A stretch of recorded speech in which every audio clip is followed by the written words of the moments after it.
جیسا مجھے اللہ کا فضل ہے کہ ان کی تھوڑی سی خدمت کرنے کا موقع ملا. اب دیر تک میرا سایہ میرے والد کے مقابلے میں کیونکہ ان کی وفات ہوئی ہے. I was a kid at that time when he died. لیکن والدہ کا شکر ہے اللہ کا, ان کا سایہ دیر تک میرے ساتھ تھا. اسی کی طرف اشارہ ہے. ایک بادل چل رہا تھا ساتھ میرے دیر سے, ایک بادل چل رہا تھا ساتھ میرے دیر سے, دھوپ میں رحمت کی بوندیں مجھ پر برساتے ہوئے. ایک بادل چل رہا تھا ساتھ میرے دیر سے, دھوپ میں رحمت کی بوندیں مجھ پہ برساتے ہوئے. رات کی تاریکیوں میں چاندنی کے روپ میں, رات کی تاریکیوں میں چاندنی کے روپ میں نور کے ٹکڑوں سے میرے خواب چمکاتے ہوئے. رات کی تاریکیوں میں چاندنی کے روپ میں نور کے ٹکڑوں سے میرے خواب چمکاتے ہوئے. یا کبھی چنچل سی جھیلوں میں اٹھی لہروں تلے, یا کبھی چنچل سی جھیلوں میں اٹھی لہروں تلے, زندگی کے درد کی تصویر دکھلاتے ہوئے. زندگی کے درد کی تصویر کو دکھلانا, یعنی میں نے دیکھا ہے کہ میری والدہ نے میرے لیے کتنی مشقتیں اٹھائی, میرے لیے کتنی تکلیفیں اٹھائی.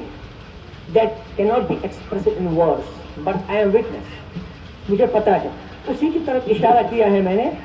یا کبھی چنچل سی جھیلوں میں اٹھی لہروں تلے, زندگی کے درد کی تصویریں دکھلاتے ہوئے.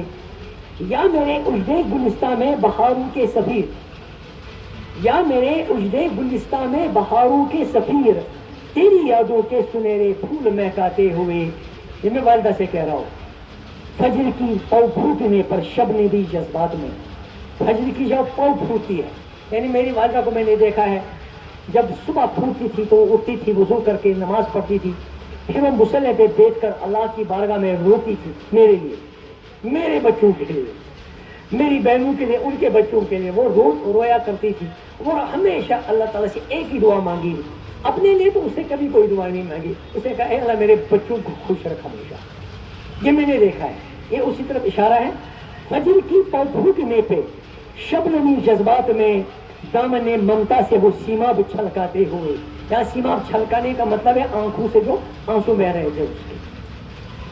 فجر کی پو پھوٹنے پہ شبنمی جذبات میں دامن ممتا سے وہ سیماب چھلکاتے ہوئے.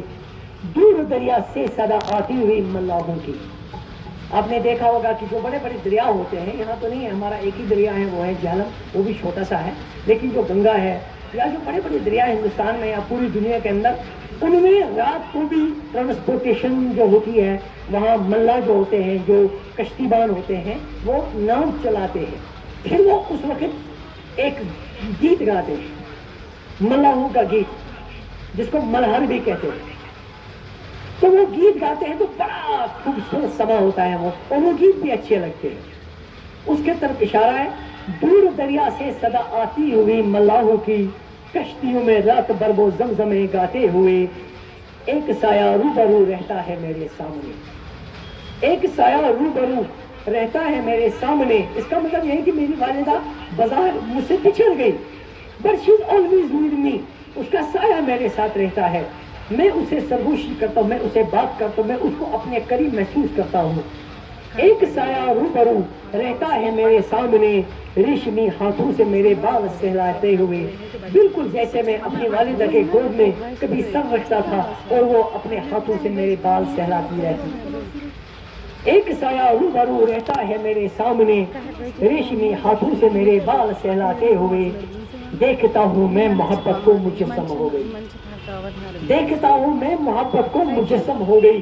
یعنی مجسم ہونا, محبت جو ہے یہ ایک جذبہ ہے, محبت جو ہے ایک رویہ ہے, لیکن یہ جذبہ اور رویہ جب مجسم ہوگا, جب کوئی انسانی روپ اختیار کرے گا تو وہ ماں بنتی ہے. دیکھتا ہوں میں محبت کو مجسم ہو گئی, نفرتوں میں پیار کا عنوان سکھلاتی ہوئی. ماں ہی سکھلاتے ہیں انسان کو پیار کس چیز کا نام ہے. بن رہی ہے کیا تیری میرے لیے بے چینیاں. یہ میں سوال کر رہا ہوں اپنی ماں سے, اے میری والدہ, اے میری ماں, کیا میرے لیے تمہاری بے چینیاں بڑھ رہی ہیں؟ تم اتنی پریشان ہو, خوابوں میں آتی رہتی ہو مجھے, کیونکہ تم وہاں عالم برزخ میں میرے لیے پریشان ہو.